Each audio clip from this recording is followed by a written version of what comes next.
In the cold and humid north end of the Roman Empire, very close to the Wall of Hadrian, soldiers stationed in the fort of Vindolanda faced more threats than enemy spears. In addition to the hostile climate and isolation, their day-to-day was marked by a less visible but persistent danger: the intestinal parasites. If you like the content, do not forget to subscribe and like the video, so you can be aware of more fascinating stories about Roman history and its hidden secrets. History has idealized Roman efficiency with its aqueducts and sewers, but a new study shows that even its sanitation systems did not prevent the transmission of diseases. Intestinal parasites were a real and constant threat to the health of soldiers. A research published in the magazine Parasitology has found traces of 3 intestinal parasites in the remains of the latrines drainage system of the Vindolanda fort. These findings open a new window into the daily life of the Romans in Britain. Researchers identified intestinal worm eggs, trichocephalus and protozoa antigens, Giardia duodenalis. This latter detection is especially relevant, as it represents the first evidence of Giardian in archaeological contexts of Britain.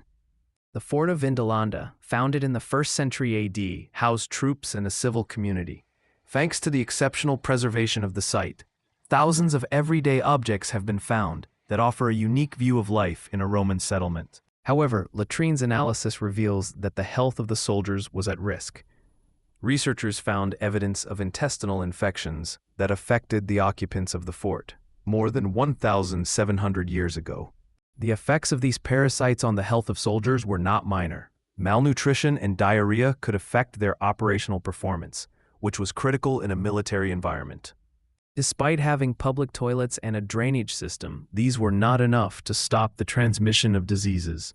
Parasites spread through contaminated food and water. The findings in Vindolanda align with those of other Roman military sites, suggesting that the parasitological profile varied according to the type of community. This helps us to understand living conditions on the empire's border.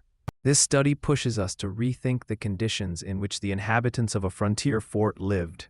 Intestinal infections were part of the day-to-day, and sanitation systems were not infallible. The excavations in Vindolanda continue to provide evidence of the difficulties faced by those who lived on this border of the Roman Empire. These findings are a valuable source of information on the health and risks of ancient populations.